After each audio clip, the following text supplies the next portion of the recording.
right in a line. Yeah. And guess what? They point to England.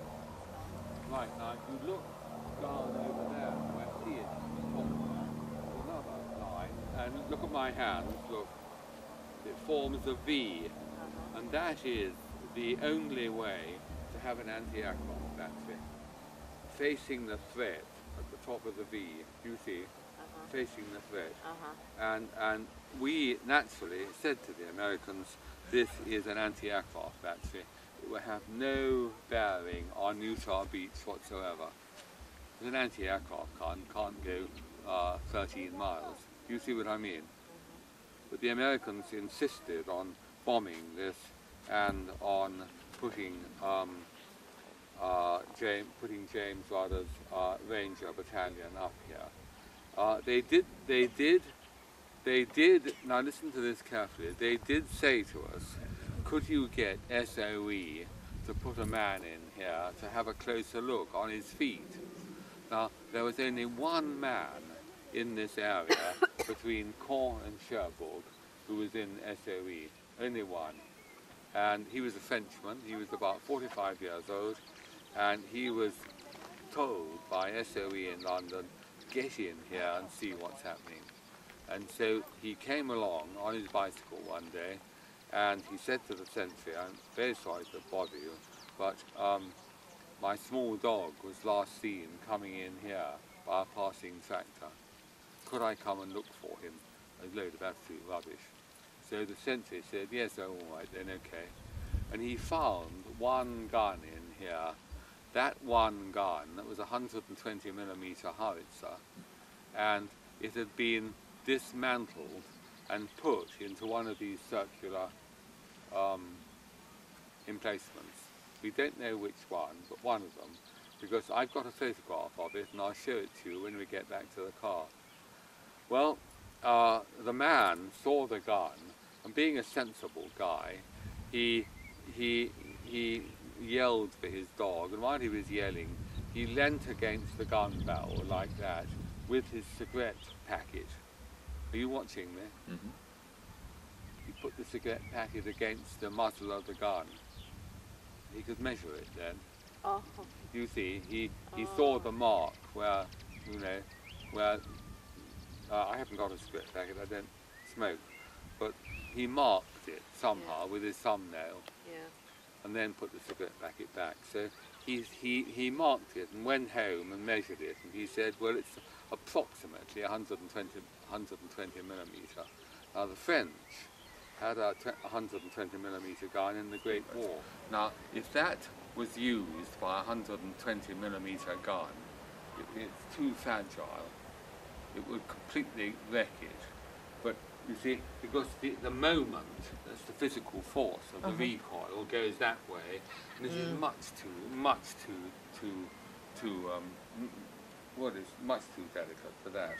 But it's perfectly all right for an anti-aircraft gun. The moment of recoil goes up like that. There was only one gun here, we reckon, but the Americans absolutely insisted that there must be guns here. So we said, all right, well, you do what you want then.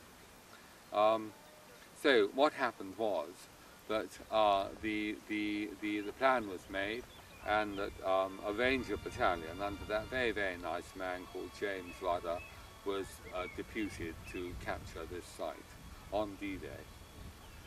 Now James Rudder now looks at the air photographs, the oblique air photographs, not the ones like that, but the oblique ones. And he says, well look, that's all very well, but this is sandstone cliff. Nobody can climb sandstone, it's too fragile. So he's told to get on with it. So he says, all right, okay. Well, so he goes to the London Fire Brigade, and the London Fire Brigade show him how he can climb up a building in London from a very narrow alleyway. If you go to the City of London, some of the roads are only that wide, because it's so old.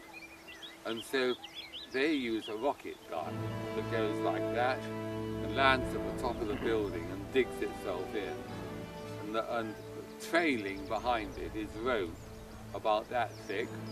You see it, Carl? That thick. And it sort of goes down like that. somebody starts climbing the rope, and somebody else pushes alongside a ladder, and the ladder then gets tied into the rope. You see, bit more ladder tied into the rope, bit more ladder tied into the rope, bit more, all in bits. Do you see what I mean? And James Rudder is taught how to do that, and it takes him about a fortnight with his men being taught how to do that.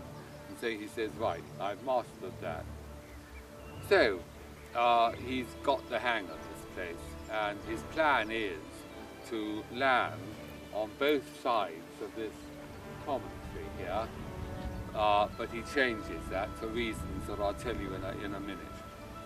And they train they train in the Isle of Wight, and they come here at about 8 o'clock in the morning on June the 6th. Now, I'll show you what they do. So come with me, will you? This was built for a 4-inch naval gun. Look, it's a circle. And do you remember that bunker you saw behind Gold Beach? Yes. It had a flat front, didn't it? Mm-hmm. What's this one got? It's This stemmed, one is isn't it? hemispherical. Yes. Okay. Well, this is a German naval architect who's built this, so that he can raise the gun up if he has to. It's in there. And look, that is for the gun barrel when it's being loaded from the back there. Okay? But so this has nothing to do with it now, because no gun was ever put in here. Remove the gun crews from those, and then they rush out of the exit to cut the main road. But there weren't any gun crews in there. There was just a camouflage net and a telephone pole. That was all that was there.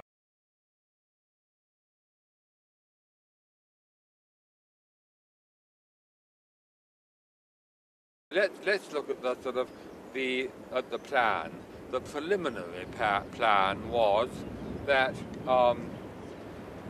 the Air Force should come in this way, look, this way, and bomb like that. It didn't do that.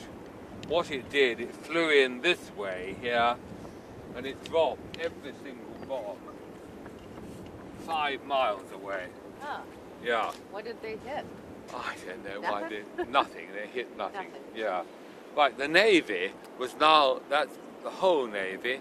Admiral Kirk's Navy was meant to come in within about 2 miles and shell the forward slope. You see here, it was all long grass, remember? But it didn't. It stood out 6 miles. It was a bit worried about coastal batteries. And when I 42 years ago, I walked from number 2 nest along here like that to here to number 10, 12 rather, and there wasn't a shell hole in the whole place. Not one shell landed on this beach. It all either went here or over the top, yeah. So when these young men landed, they were landing on virgin territory.